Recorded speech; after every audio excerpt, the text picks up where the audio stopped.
الفاتحة. أعوذ بالله من الشيطان الرجيم. بسم الله الرحمن الرحيم. الحمد لله رب العالمين الرحمن الرحيم مالك يوم الدين إياك نعبد وإياك نستعين اهدنا الصراط المستقيم صراط الذين أنعمت عليهم غير المغضوب عليهم ولا الضالين آمين. اللهم صل على سيدنا محمد وعلى آله وصحبه وسلم. اللهم صل على سيدنا محمد وعلى آله وصحبه وسلم. اللهم صل على سيدنا محمد وعلى آله وصحبه وسلم. اللهم صل على سيدنا محمد كما صليت على سيدنا إبراهيم وعلى آل سيدنا إبراهيم وبارك على سيدنا محمد وعلى آل سيدنا محمد كما باركت على سيدنا إبراهيم وعلى آل سيدنا إبراهيم في العالمين إنك حميد مجيد. سبحانك لا علم لنا إلا ما علمتنا إنك أنت العليم الحكيم. ولا حول ولا قوة إلا بالله العلي العظيم. لا حول ولا قوة إلا بالله العلي العظيم. لا حول ولا قوة إلا بالله العلي العظيم. Sama-sama kita baca tasbih. Subhanallah wa bihamdihi adada khalqih wa ridha nafsih wa zinata arshih wa midada kalimatih. Subhanallah wa bihamdihi adada khalqih wa ridha nafsih wa zinata arshih wa midada kalimatih. Subhanallah wa bihamdihi adada khalqih wa ridha nafsih wa zinata arshih ومداد كلماته. سيد الاستغفار. اللهم أنت ربي لا إله إلا أنت خلقتني وأنا عبدك وأنا على عهدك ووعدك ما استطعت أعوذ بك من شر ما صنعت أبوء لك بنعمتك علي وأبوء بذنبي فاغفر لي فإنه لا يغفر الذنوب إلا أنت. Alhamdulillah. Pagi ini dapat kita sambung muka surat 47. Petang kemarin ada satu soalan yang saya tak sempat jawab, iaitu kalau kita makan gulai atau sup atau apa makanan tu, ayam, ikan, daging, makan gulai ke, sup ke, tom yam ke, tak kisahlah. Kemudian dia mercik kena pakaian kita. Kena pakaian kita. Gulai tumpah, tom yam kena baju kita. Boleh tak kita pakai semayang baju tu? Itu soalan dia. Jawapannya, tengok sengaja tak sengaja. Kalau dia sengaja bagi kena baju, tapi tak ada lah orang sengaja pengotok macam tu kan, maka dia tak boleh pakai semayang. Kalau tak sengaja dia makan gulai tu mercik kena baju tak sengaja, sikit, kena baju sikit. Di sini ada dua pendapat dalam mazhab Syafi'i. Pendapat pertama, gulai tu dia ada ayak daging yang merah. Gulai dia keluar ayak daging. Ayak daging tu macam darah juga. Bila masak, daging tu keluar merah. Ayam tu pun di tulang-tulang dia ada darah yang keluar bila kita masak. Maka dimaafkan, boleh makan. Yang tak boleh makan tu daman masfuhan, darah yang mengalir. Darah mengalir semelih tu yang tu tak boleh makan lah.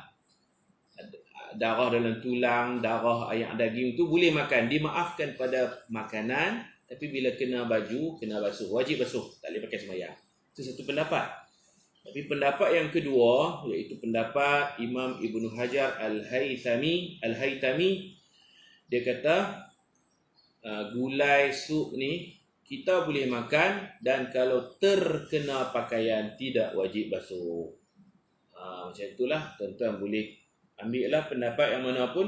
Gulai kena baju, ada yang kata kena basuh, ada yang kata tak basuh pun tak apa, boleh pakai sembahyang. Tapi afdalnya kalau boleh basuh tu kita basuh lah, sebab kita nak sembah Allah.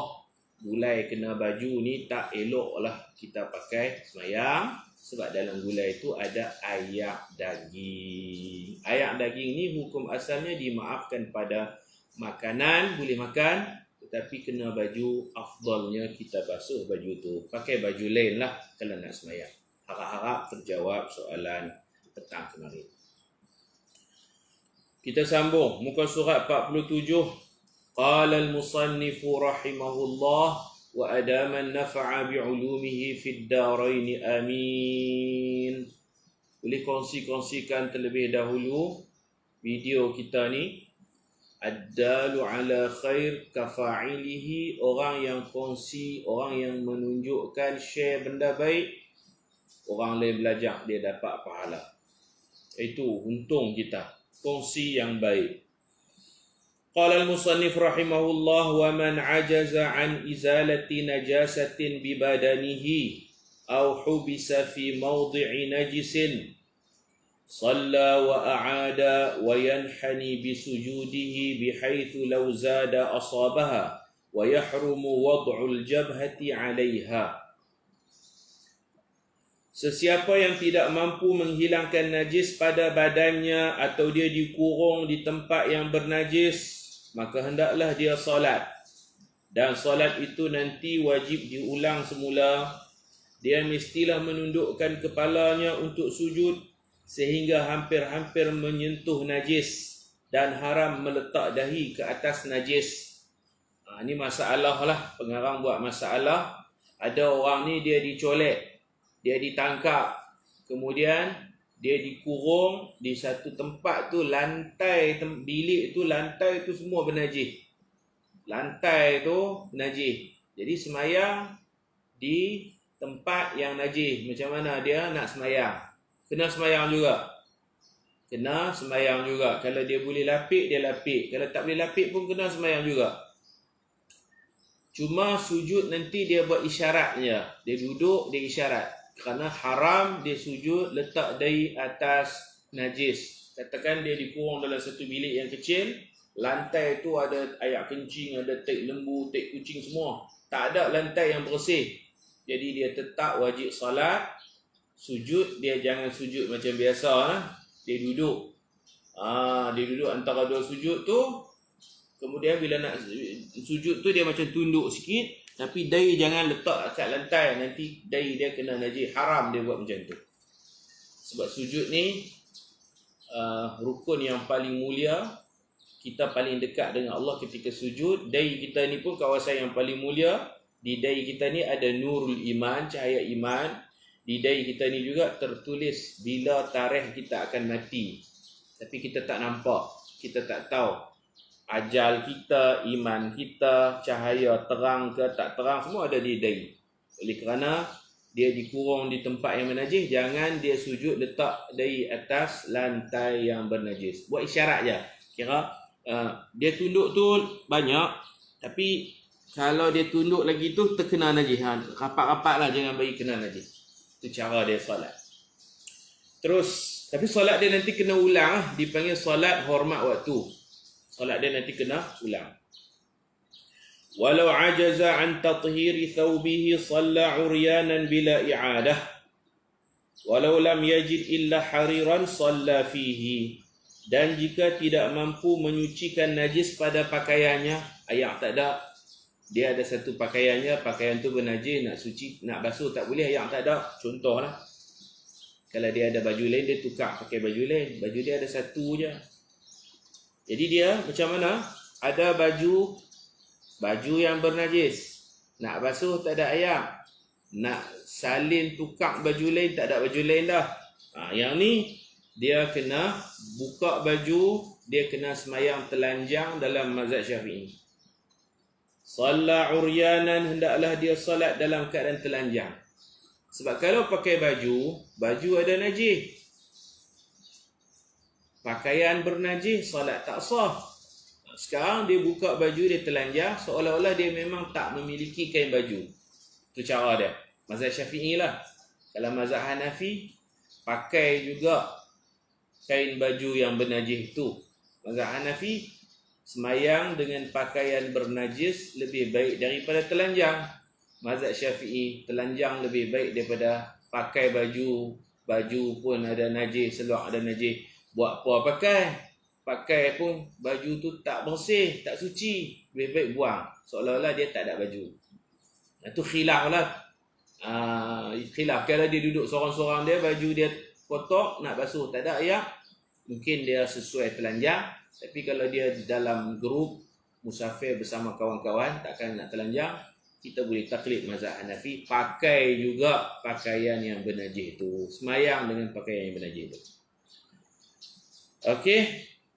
Cuma kesan dia, kalau dia semayang telanjang, semayang dia sah, nanti tak perlu ulang. Kalau dia semayang pakai pakaian yang bernajis, solat dia sah, tapi nanti kena ulang, kena semayang lain. Itu je beza dia. Okey, dia kata kalau tak mampu membasuh pakaian yang bernajis, hendaklah dia solat dalam keadaan telanjang bila i'adatin, dan solat itu tidak perlu diulang semula. Walau lam yajid illa hariran shalla fihi, jika dia tidak mendapati pakaian selain kain sutra, maka dia wajib solat menggunakan kain sutra. Yang ini darurat, orang panggil darurat. Dalam keadaan darurat, sutra pun orang lelaki boleh pakai. Asalnya orang lelaki tak boleh pakai sutra. Orang lelaki tak boleh pakai mah. Tapi bila dalam keadaan terdesak, pakaian dia kena najis, nak basuh tak boleh. Kemudian ada baju isteri dia, baju sutra, baju orang perempuan dia, pakai pila sutra pun kerana menutup aurat itu syarat sah solat. Maka dalam keadaan terdesak, tak ada pakaian lain dah, sutra dibenarkan untuk orang lelaki. Darurat tu. Tulis satu kaedah. Kaedah yang berbunyi, ad-daruratu tubihul mahdhurat. Ad-daruratu tubihul mahdhurat. Ataupun dalam bentuk jamak, ad-daruratu tubihul mahdhurat. Dalam keadaan darurat, perkara yang haram, tubihu, diharuskan, al-mahdhurat, buat benda haram. Asal haram, sutra haram. Nah, mungkin dia ada orang dia berpenyakit gatal. Penyakit gatal. Kalau dia pakai baju apa-apa kain, dia gatal. Doktor kulit kata kamu kena pakai kain sutra yang mahal, yang lembut tu. Kalau pakai tak alergi, maka dia terpaksa pakai. Darurat terpaksa. Tak ada pilihan dah. Pakai kain lain, gatal. Pakai baju-baju lain, gaul sana, gaul sini. Pakai sutra, okey, dia sesuai hak tu untuk dia, maka khas untuk dia, dia boleh pakai kain sutra. Mah, orang lelaki haram. Tapi ada sahabat Nabi yang pergi perang, hidung dia kena pedang musuh, hidung ni putus, dicantas kena hidung. Ujung tak kena kepala, kena hidung. Hidung depan ni putus. Ad-daruratu tubihul mahdhurah. Tulis dalam bentuk jamak lagi baik. Ad-daruratu tubihul mahdhurati. Tubihul mahdhurat. Dalam keadaan darurat, diharuskan perkara yang dilarang. Ada sahabat Nabi hidung dia putih. Maka sahabat-sahabat pun buatlah hidung palsu. Zaman Nabi dah mulalah cipta hidung palsu.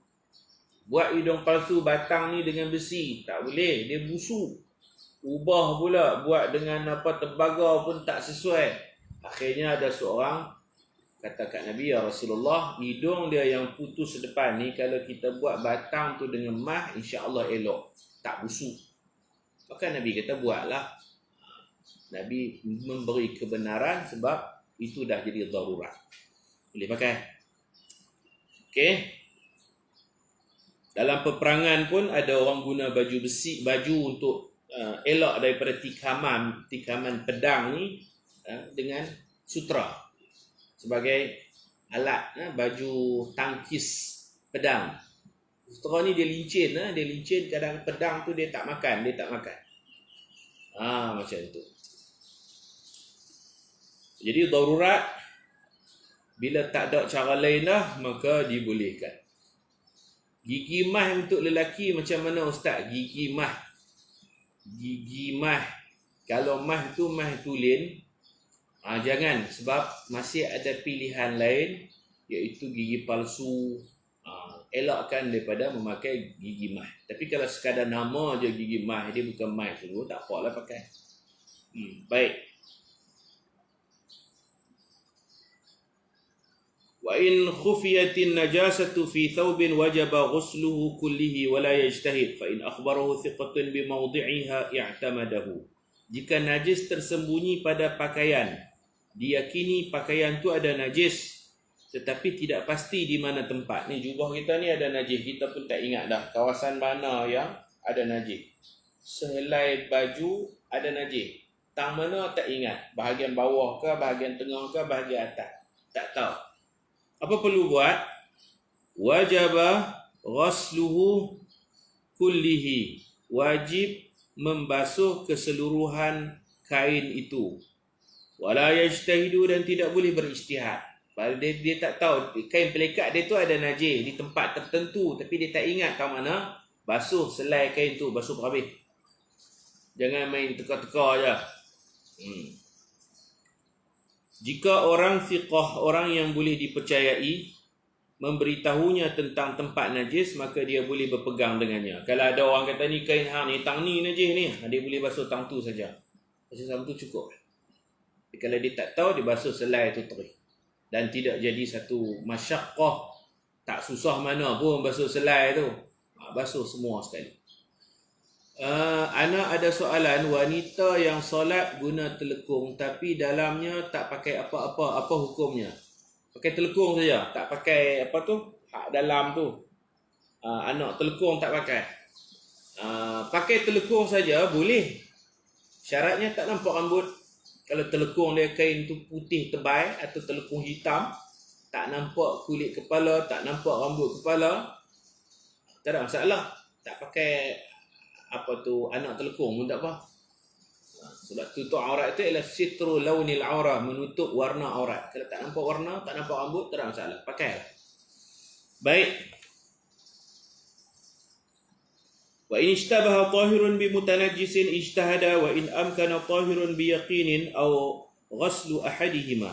Jika berlaku kesamaran pada dua pakaian, satu pakaian suci dan satu lagi terkena najis, hendaklah dia berijtihad untuk menentukan pakaian manakah yang suci, sekalipun dia mampu mendapat pakaian yang suci dengan yakin, ataupun dia membasuh salah satu pakaian tadi. Baik, dia ada kita buat contoh, dia ada 3 helai jubah. Tiga-tiga ni semua jubah haramain. Ada 2 warna hitam, 1 warna putih. Okey? 2 jubah haramain dia hitam, 1 warna putih.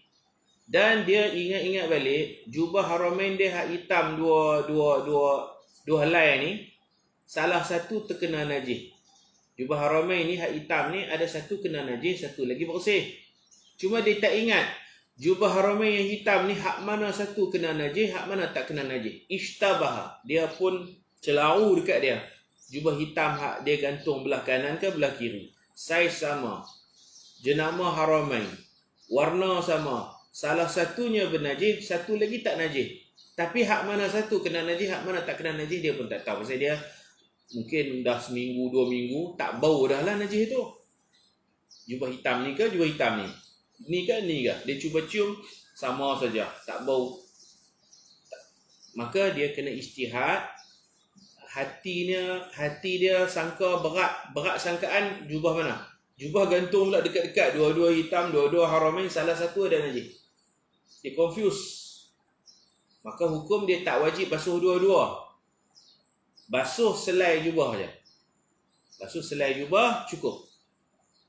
Tak payah basuh dua-dua. Walaupun dia boleh je kalau nak pakai jubah putih tu, dia basuh dua-dua jubah hitam ni boleh. Tapi ikut hukum, 2 helai jubah hitam tu basuh satu je. Satu je yang najis. Satu kita najis. Basuh satu saja. Kemudian dia boleh pakai jubah hitam hak tak basuh tu. Kalau dia nak pakai dua-dua sekali pun boleh. 2 lapis. Dua-dua jubah hitam dia saruk pakai nanti lepas basuh boleh. Atau semayang zuhur dia pakai jubah hitam ni, semayang zuhur nanti dia semayang asar pakai jubah hitam ni pula, semayang maghrib jubah hitam ni, semayang isya jubah hitam ni. Setelah dia basuh satu helai jubah, dia boleh bergilir-gilir pakai atau nak pakai 2 lapis terus pun tak apa. Yang kita nak ambil hukum tak wajib basuh dua-dua sebab najis ada pada salah satu sahaja. Sama macam 2 bilik. 2 bilik di rumah dia. Ada satu bilik itu bernajis, anak dia kencing. Bilik yang mana satu dia tak ingat. Bilik A ke bilik B? Bilik A ke bilik B? Tak ingat. Dia wajib basuh satu bilik saja. Bilik satu lagi tak payah basuh. Jangan basuh dua-dua. Penat lah. Itu kaedah dia. Ijtihad. Rasa bilik ni kot no. Berat sangkaan bilik ni. Basuh bilik ni sudah lah. Orang tak mengaji dia basuh dua-dua bilik. Boleh je basuh dua-dua bilik. Tapi penat. Hukum tak wajib macam tu. Tadi hak mula tu dia ada selai pakaiannya. Selai pakaian ada najis. Dia tak tahu mana hak tu dia kena basuh habis selai tu. Selai tu kena basuh habis. Tapi kalau ada 2 lai, salah satu bernajis, satu lagi tak najis, dia tak ingat yang mana, basuh selai cukup. Selai lagi tak payah basuh. 2 bilik, salah satunya bernajis, basuh satu bilik je. Basuh lantai satu bilik, bilik satu lagi tak payah basuh. Tapi kalau najis ada di dalam satu bilik ada najis, dia tak ingat lantai mana, dia kena basuh seluruh lantai bilik yang satu tu. Jadi ijtihad berlaku pada 2 helai baju, 2 buah bilik. Ijtihad tidak berlaku pada satu. Kalau selai baju basuh semua. Kalau satu bilik basuh seluruh bilik tu. Faham tak? Insya-Allah. Ijtihad dia berlaku pada 2 perkara lah. Kalau satu kena basuh rapi. Kecuali lah kalau dewan yang luas tu, dewan yang luas tak ada bilik, ada di tempat tertentu yang bernajis, dia tak ingat, yang tu dia boleh ijtihad. Sebab masyaqqah luas sangat, dewan yang luas. Dia rasa tang ni, rasa ada najis, dia basuh tang tu je. Tak perlu basuh satu dewan. Tak perlu basuh satu dewan. Boleh faham tak? InsyaAllah. Boleh ijtihad lah. Kalau 2 benda boleh ijtihad. Kalau satu benda basuh rabi. Kecuali dewan yang luas, tak perlulah kita mop basuh satu dewan. Basuh di tempat yang ghalabatul zan, berat sangkaan kita najis ada tang tu, tang lantai itu saja kita basuh. Baik. Hendaklah dia berijtihad untuk menentukan pakaian mana yang suci. Sekalipun dia mampu mendapat pakaian yang suci dengan yakin. Maksud yakin ni macam saya sebut tadi, 2 helai jubah hitam, 1 helai jubah putih. Jubah putih ni memang tak ada najis lah. Yang dia ragu 2 helai jubah hitam ni yang ada najis salah satunya. Boleh je kalau dia nak pakai jubah putih, jubah hitam ni dia basuh dua-dua, boleh. Tapi hukum dia basuh selai saja.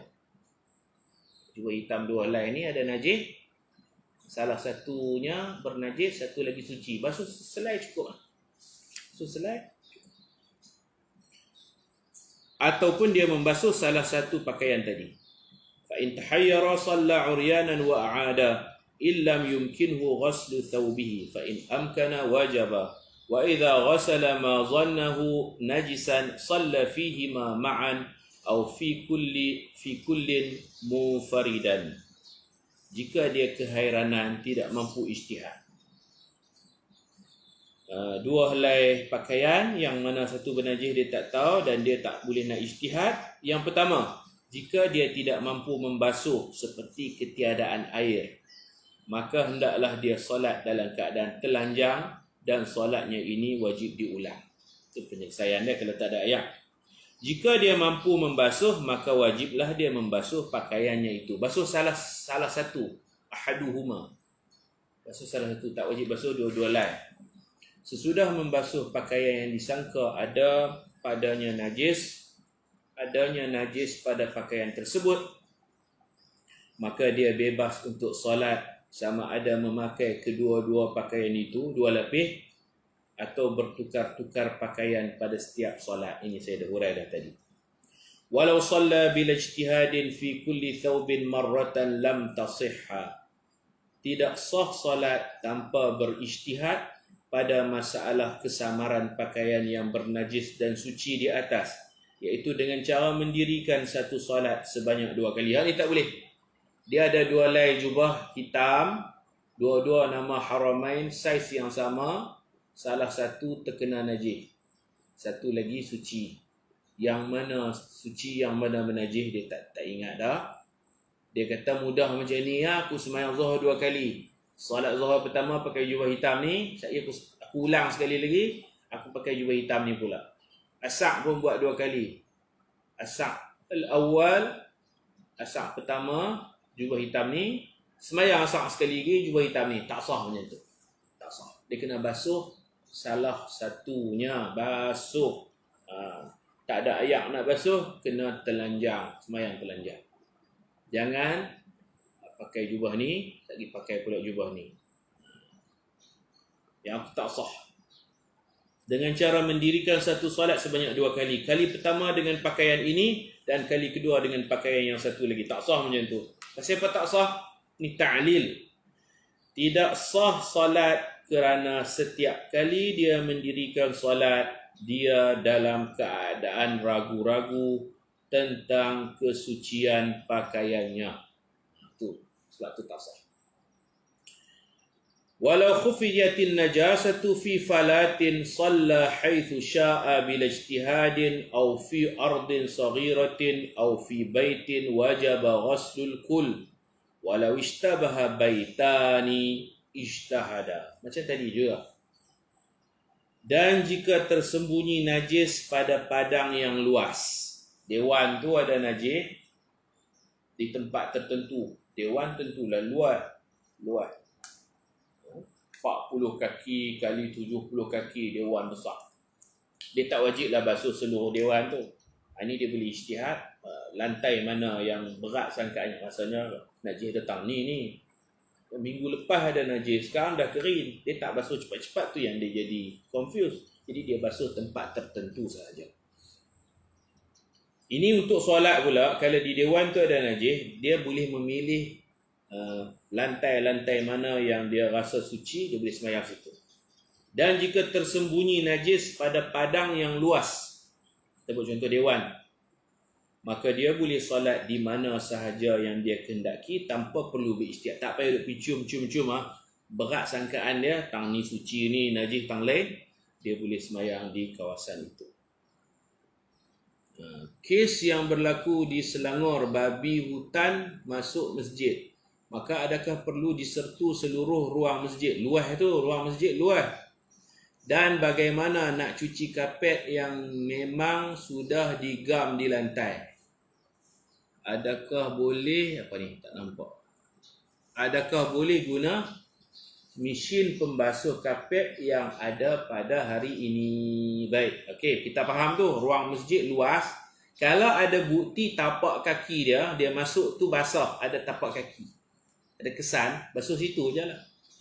Mazhab kita kena 7 kali lah. 6 kali air mutlak yang kosong, 1 kali air mutlak juga yang bercampur dengan tanah. Air yang bercampur dengan tanah tu pun mutlak. 7 air mutlak. Air campur dengan tanah tu lagi kuat kemutlakan dia. Satu lagi, air kalau campur dengan garam laut, dia masih kekal mutlak. Jadi kena basuh 7 kali. Kalau kita tahu tempat tertentu, basuh situ je. Ikut mazhab Syafi'i, dia kena potonglah kapet tu, kena bagi mengalir air 7 kali. Bagi jurih air, wurudul ma' 'alal mahal. Jurih air kena tempat tu, kemudian kena bagi air tu bergerak 7 kali. Potong kapet. Ataupun ada cara lain, sedut. Kalau boleh sedut air tu, boleh juga. Yang penting jurih, kemudian air tu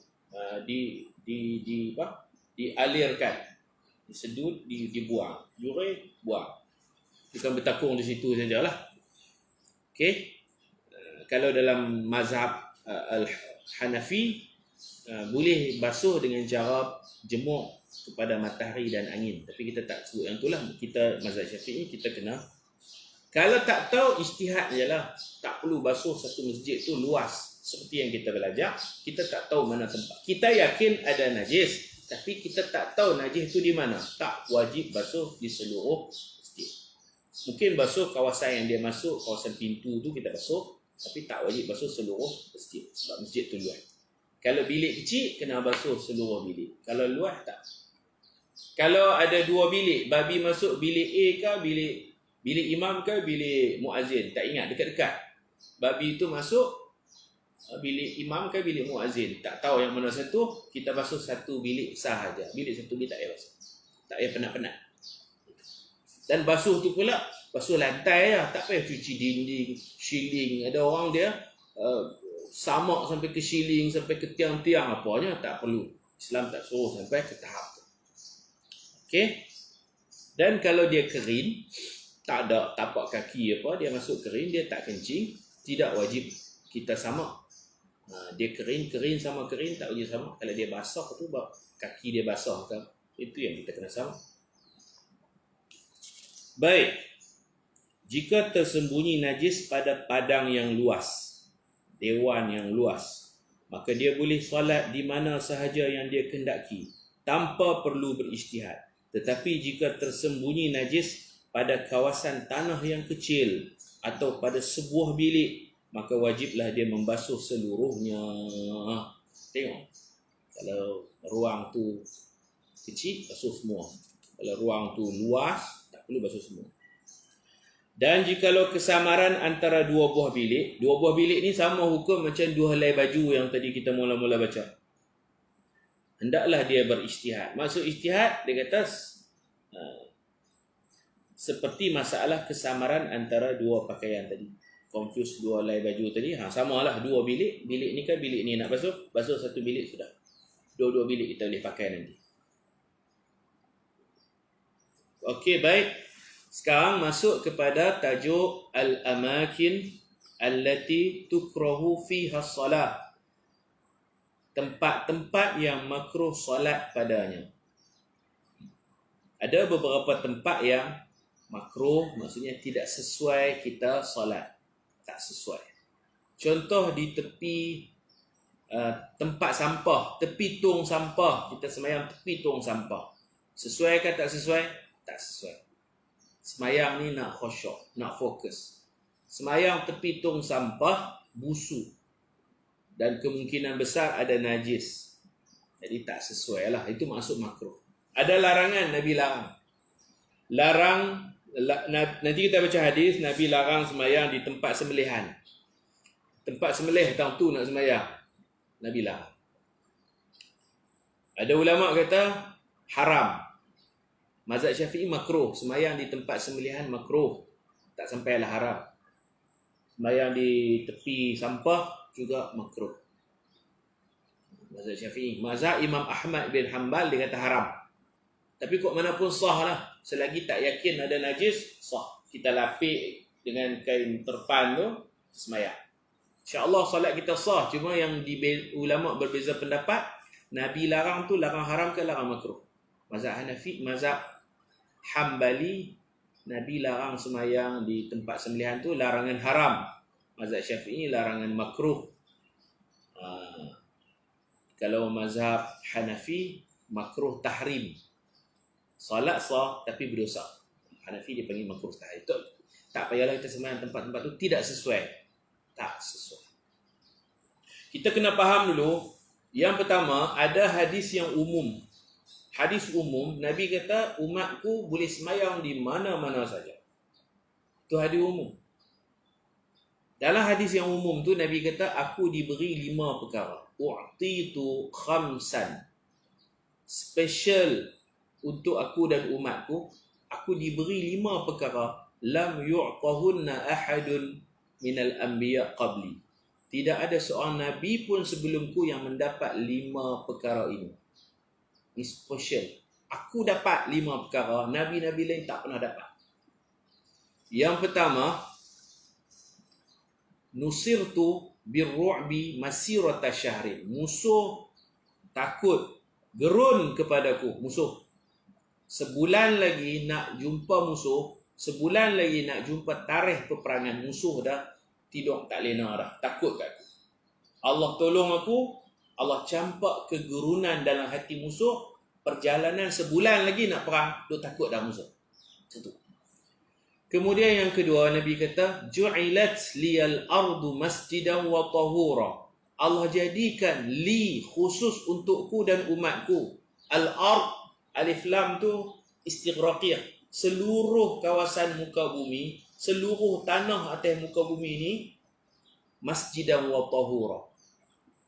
Wa ju'ilat liyal ard. Al-ard tu alif lam tu menunjukkan makna umum. Umum seluruh permukaan bumi Allah jadikan untukku sebagai masjid. Makna boleh semayang mana-mana tempat, mana-mana tanah boleh semayang. Tapi nanti dikecualikanlah tong sampah, dekat tong sampah, dekat tempat sembelihan. Tu ada pengecualian dia. Dalam bilik mandi. Itu orang panggil takhsisul am dalam ilmu usul fiqh. Nabi cakap, Allah jadikan untukku seluruh permukaan bumi boleh semayang wa tahura dan boleh tepuk untuk tayammum, alat suci. Tanah tu boleh tepuk, tahura buat alat suci tayammum. Dua. Kemudian bu'ithtu ilan nasi kafah. Aku diutuskan untuk seluruh manusia. Nabi-nabi lain untuk kaum mereka saja kan? Nabi-nabi lain untuk kaum mereka. Aku seluruh kafah, rahmatan lil alamin. Apa lagi? Nabi sebut apa lagi? Uhillat liyal ghanaim. Yang keempat, halal untuk aku harta rampasan perang. Umat-umat dulu harta rampasan perang tak boleh ambil. Mereka kena himpun satu tempat, kemudian api dari langit akan turun menyambar habis, kosong. Harta rampasan ghanimah, harta rampasan perang haram. Tapi untuk Nabi Muhammad, bermula dengan perang Badar tu, surah Al-Anfal pun turun, halal untukku dan umatku memanfaatkan harta rampasan perang. Ada cara pembahagian dia. Yang kelima Nabi kata, u'titu asy-syafa'ah. U'tiyat li asy-syafa'ah. Allah memberi kepadaku sangat special. Aku dapat syafaat. Aku boleh tolong orang di padang mahsyar. Dipanggil syafa'atul uzma. Nabi-nabi lain pun ada syafaat, tapi tak serupa syafaat Nabi Muhammad sallallahu alaihi wasallam. Jadi ini dipanggil hadis umum. Yang kita nak fokus ialah wa ju'ilat liyal ardu masjidan wa tahura. Allah khususkan untuk aku dan umatku seluruh permukaan bumi boleh semayang tak mana-mana. Semayang bukan di surau masjid, tepi jalan, atas rumput, tepi pantai, dalam hutan boleh, mana-mana pun boleh. Boleh semayang di mana-mana. Wa tahura, dan tanah ni boleh tepuk. Bila tak ada air kita tepuk dia, tayammum.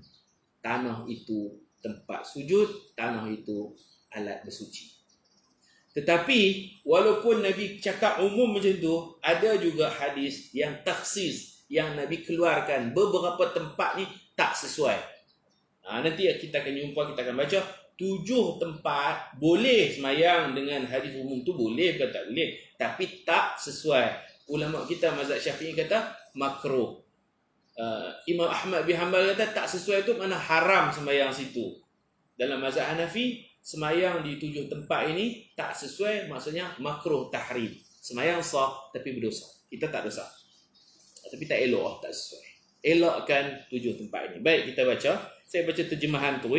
Tidak sah la tasihhu salah fi maqbaratin. Tidak sah salat di atas kubur yang diketahui bahawa kubur itu telah dibongkarkan dan tanahnya bercampur dengan danur orang mati. Tidak sah salat di atas kubur yang sudah dibongkar jika tiada pelapik. Adapun jika salat dengan adanya pelapik, maka ia sah tetapi makruh. Kubur bongkar ni makna dah banyak generasi dah. Tanam mayat ni lama, bila dia reput, korek, buh mayat baru pula. Bila reput, buh mayat baru, bergenerasi. Jadi tanah tu mutanajis. Al-ardul mutanajisah. Tanah tu ada najis tu. Sebab bersilih ganti mayat. Tanah tu kotor, najis. Maka semayang di atas kubur yang macam tu, hukumnya tak sah. Sebab tapak kaki kita tentu menyentuh tanah yang bernajis. Tanah tu dah jadi apa? Ialah dah reput dah mayat, apa semua, korek, ganti. Macam kubur-kubur di kampung lah. Kita semayang tu tak sah. Kecuali lapik. Lapik tak apa. Lapik kaki kita tak kena tanah tu, sahlah salat. Okey? Kalau kita tak pakai kasut masuk kubur, adab masuk kubur tak pakai kasut. Tapi harus saja pakai kasut di tanah kuburan. Afdalnya tak pakailah. Kalau pakai pun tak apa, sebab ada dalil Nabi kata mayat mendengar bunyi derapan kasut. Dan orang pakai kasut tu berjalan keluar, setelah semua keluar, datang muka nakir tanya soalan. Muka nakir akan dudukkan dia, tanya siapa Tuhan kamu, siapa Nabi kamu, apa semua tu. Jadi mayat dengar bunyi derapan kasut menunjukkan kata boleh pakai kasut di atas kuburan. Jadi kalau kubur yang kita masuk dengan kasut, tanah dia tak kena kaki kita, tak apa. Tanah dia bernajis, tak sentuh kaki kita, kita boleh solat. Contoh solat jenazah. Solat jenazah, kalau kita datang lambat, habis dah, selesai dah sembahyang jenazah, mayat dah dibawa ke perkuburan, kita sembahyang mayat di kubur dulu. Kita sembahyang mayat atas kubur. Jadi kita pakai kasut, tanah tu tak sentuh kaki kita, kita pakai kasut, kita boleh solat. Cuma takut kasut kita tu, tapak kasut ada najis, kita pijak kaki kita tu, pijak atas kasut. Jangan sereluk masuk kaki dalam kasut. Kaedah dia ialah kita buat keluar kaki, kita pijak kasut kita. Buat keluar kaki, pijak kasut kita. Kita boleh sembahyang. Aku sembahyang jenazah, 4 takbir, fardu kifayah. Sembahyang atas kubur tu. Bagi yang tak sempat sembahyang di masjid atau di surau, boleh sembahyang di perkuburan. Nabi pun biasa sembahyang di kubur. Seorang perempuan kulit hitam, makcik ni, mak tam ni, dia suka cuci Masjid Nabawi. Dia meninggal malam, sahabat tak bagi tahu Nabi. Bila Nabi dapat tahu, Nabi pergi cari kubur dia, Nabi sembahyang jenazah di atas perkuburan perempuan kulit hitam yang suka cuci Masjid Nabawi. Siap lah, siap sukarela. Siap sukarela. Baik, kalau perkuburan yang baru yang belum ditanam bergenerasi mayat, kita sembahyang di kubur baru, makruh. Kalau kita sembahyang di atas perkuburan yang lama, sembahyang kita tak sah, kecuali bila lapik dia sah, tapi makruh ke mana pun. Sembahyang mayat, kalau kita boleh sembahyang di masjid, kita sembahyang di masjid lah. Kalau kita terlambat, harus sembahyang mayat di atas kubur, tidak jadi makruh, sebab Nabi kita pun sembahyang mayat atas kubur perempuan kulit hitam tu. Kita boleh ajak siapa tak sembahyang lagi buat saf, mayat duduk dalam tanah dah, mayat duduk dalam tanah. Kita buat saf, kita sembahyang jenazah, 4 takbir di atas kubur. Tapi pastikan kaki kita tak sentuh tanah tu lah. Tanah tu dia mutanajis. Sebab tanah tu dah bergenerasi dah. Mayat hancur, korek, tanam. Jadi tanah hak bawah dah naik atas. Tanah hak bawah naik atas. Kasi korek tu dia bercampur-campur macam tu.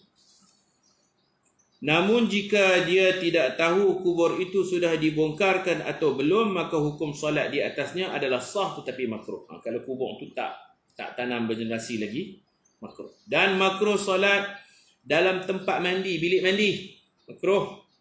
Dikhawatiri ada najis.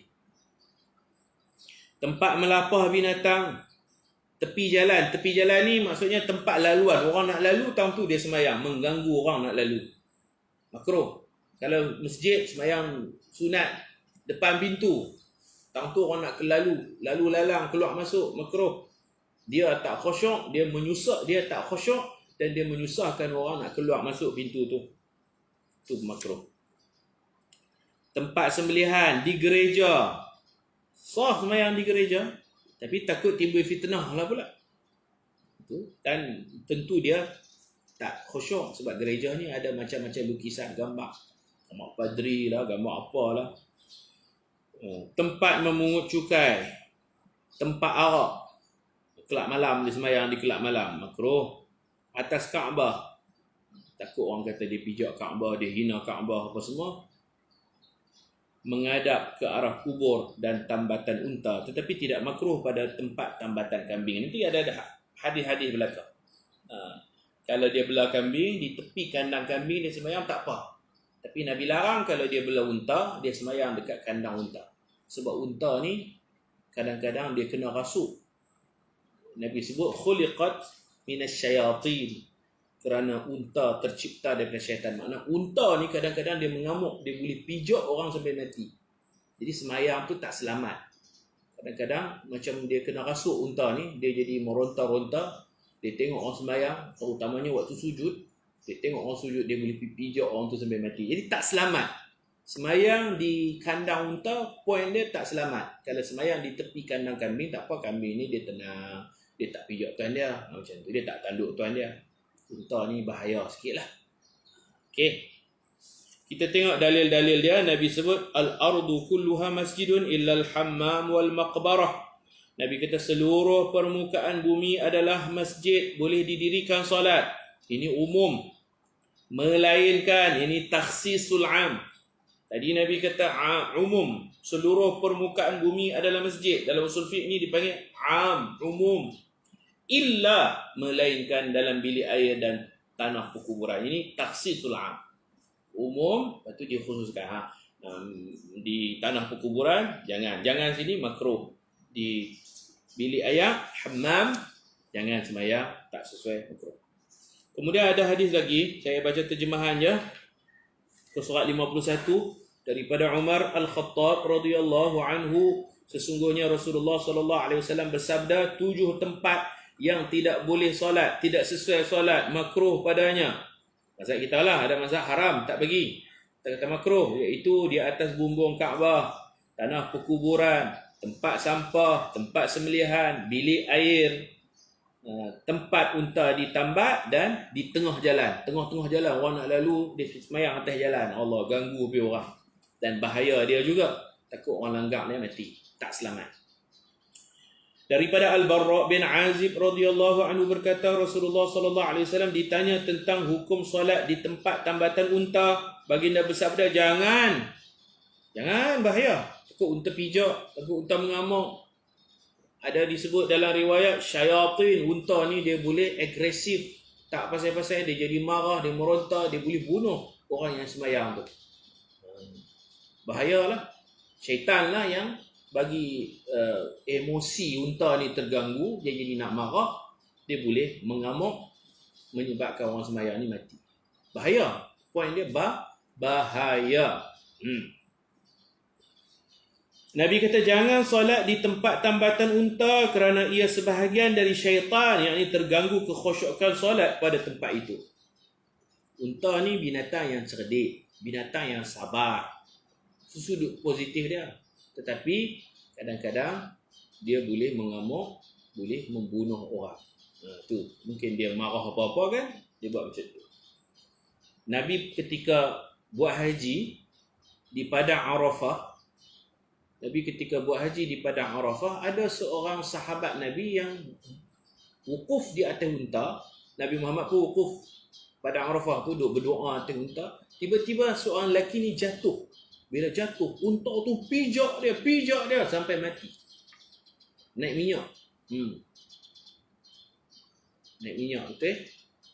Unta ni dia kalau nak lakukan hubungan dengan isteri dia malu kalau ada orang. Orang duk tengok dia, terutamanya malam. Kita pergi sembahyang maghrib, insya tepi kandang unta. Dia nak, minta maaf cakap, dia nak projek dengan isteri dia.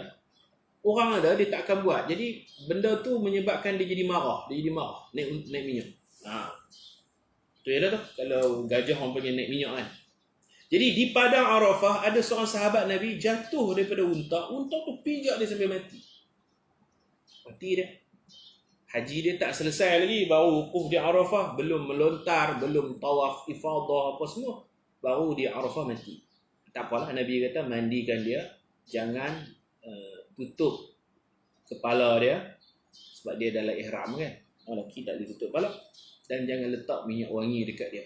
Fa innahu yub'atsu mulabbiyan, kerana di akhirat nanti dia akan dibangkitkan dalam keadaan talbiyah. Haji ni kena buat atimul hajj, kena buat sampai selesai. Oleh kerana haji dia tergendala, nanti dia akan selesaikan di akhirat. Jadi mandikan dia, jangan letak wangi-wangian, jangan tutup kepala dia, kerana fa innahu yub'atsu mulabbiyan, di akhirat nanti dia akan bangkit dalam keadaan bertalbiyah. Dia akan selesaikan apa yang tak selesai di dunia. Dia akan selesaikan. Baik. Di sudut fiqahnya lagi, orang yang mati macam tu tak perlu kita buat haji badal untuk dia. Haji badal ni kita buat haji ganti. Ganti buat apa? Nanti dia akan buat sendiri di akhirat nanti. Ada tempat yang dia akan tawaf di akhirat. Ada tempat sa'inya di akhirat. Tak perlu haji badal untuk orang macam tu. Sebab dia dah buat haji, tergendala di padang Arafah tu. Atau dia mati di Muzdalifah. Atau mati ketika nak melontar. Tak perlu kita buat haji badal untuk dia. Nanti dia akan buat sendiri di akhirat nanti. Dan dia sudah buat di dunia separuh. Dia akan sambung di akhirat separuh lagi. Dia faham? Baik. Dan baginda juga ditanya tentang solat di tempat tambatan kambing. Baginda bersabda, solatlah padanya kerana ia berkat.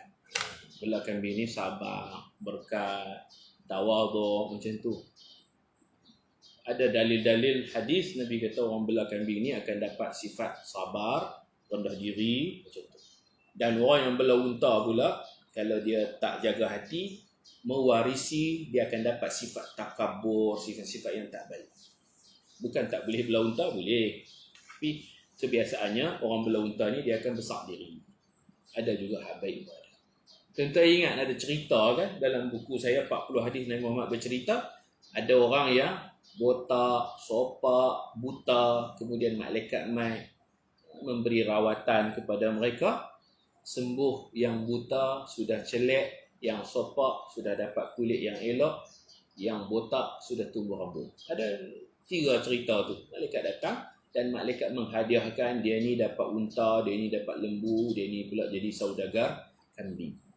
Hak lembu dengan unta ni dia berlagak, dia tak mau keluarkan zakat, dia tak mau tolong orang. Tapi hak belah kambing, dia tu asalnya buta, sekarang sudah celek dan dia dihadiahkan kambing, dia cukup baik. Belah kambing ni bagus, saya pun tak mampu untuk belah kambing. Belah kambing dia sebagai satu latihan. Nabi-nabi semua belah kambing. Latihan untuk sabar, latihan macam-macam lah. Belah elok-elok lah. Hak belah elok-elok. Ada hadis Nabi sebut, yu'jibu rabbuka min ra'il ghanam. Allah berbangga dengan pengembala kambing. Allah bangga macam mana? Dia belah kambing, masuk waktu semayang, dia azan. Kemudian dia iqamah. Kemudian dia semayang dekat bersama kawasan kambing dia tu. Allah berbangga. Allah kata, unzuru ila abdi hadha.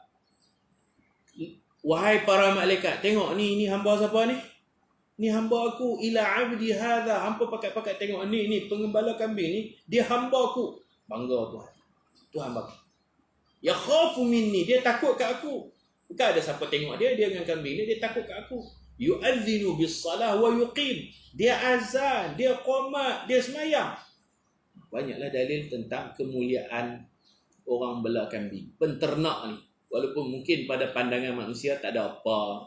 Bukan menteri, bukan DO, bukan pensyarah. Belah kambingnya pun. Tapi di sisi Allah, Allah berbangga. Yu'jibu rabbuka.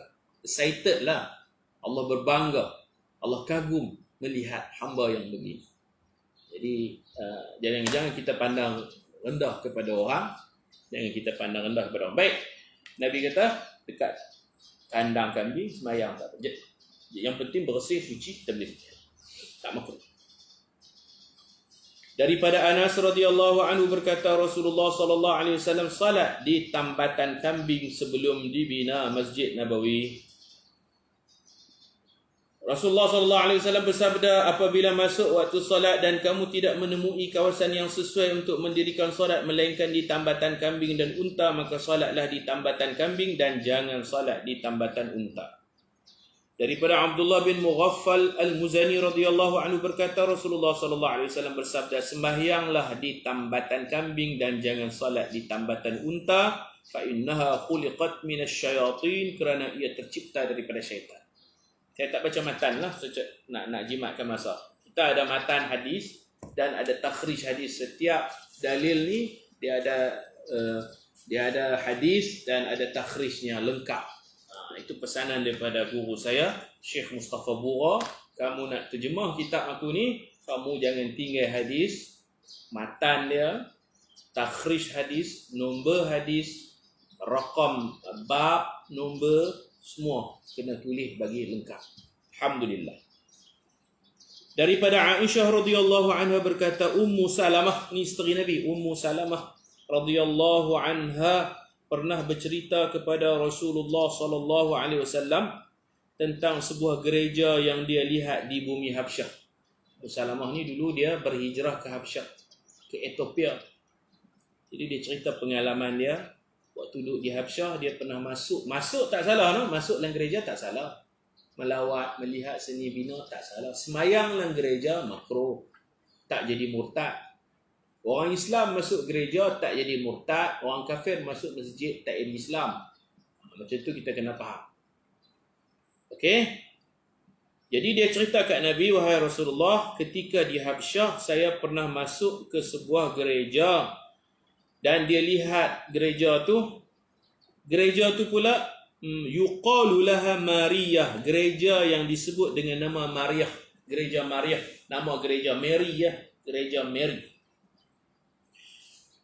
Beliau juga bercerita tentang gambar-gambar yang terdapat di dalam gereja itu. Memang gereja dia penuh gambar. Kalau tuan-tuan pergi Turki, kan, Hagia Sophia tu yang dulunya masjid kemudian jadi gereja, boleh tengok sana ada gambar anak, gambar ibu, lambang salib, muka-muka orang ni pun lukis penuh. Kita tak boleh buat macam tu. Dia pun letak patung, kan. Jadi dia cerita kat Nabi tentang gambar-gambar yang terdapat di dalam gereja itu. Lalu Rasulullah sallallahu alaihi wasallam bersabda, mereka itu ulaika qaumun idza mata fihimul abdus salih, mereka itu satu kaum yang apabila mati di kalangan mereka orang yang soleh. Gambar tu gambar orang baik-baik, itu puja. Apabila mati orang yang soleh, mereka akan membina sebuah masjid di atas kuburnya. Allahu akbar. Buat masjid atas kubur, ini tak boleh.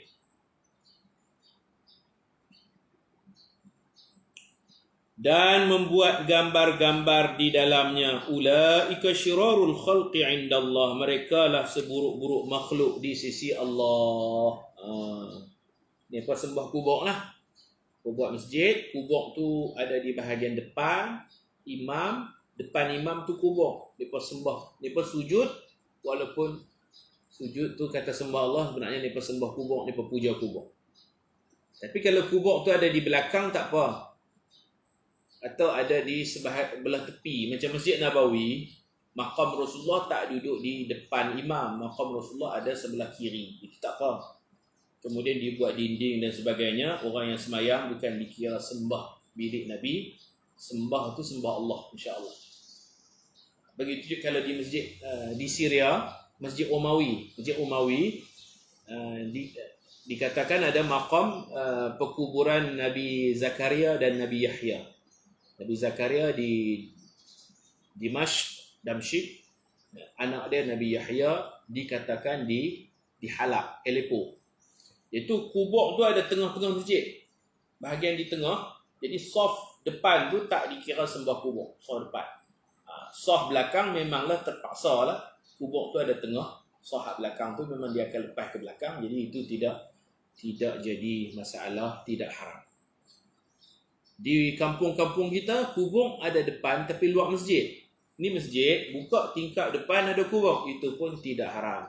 Sebab yang haram tu ialah kubur berada dalam masjid, dibina masjid, kubur itu pun ada dalam masjid di bahagian depan imam. Itu tak boleh macam tu, haram. Kalau masjid-masjid kampung ni, masjid buka tingkap depan nampak kubur, itu tak apa, kubur tu bukan ada dalam masjid. Dia faham tak?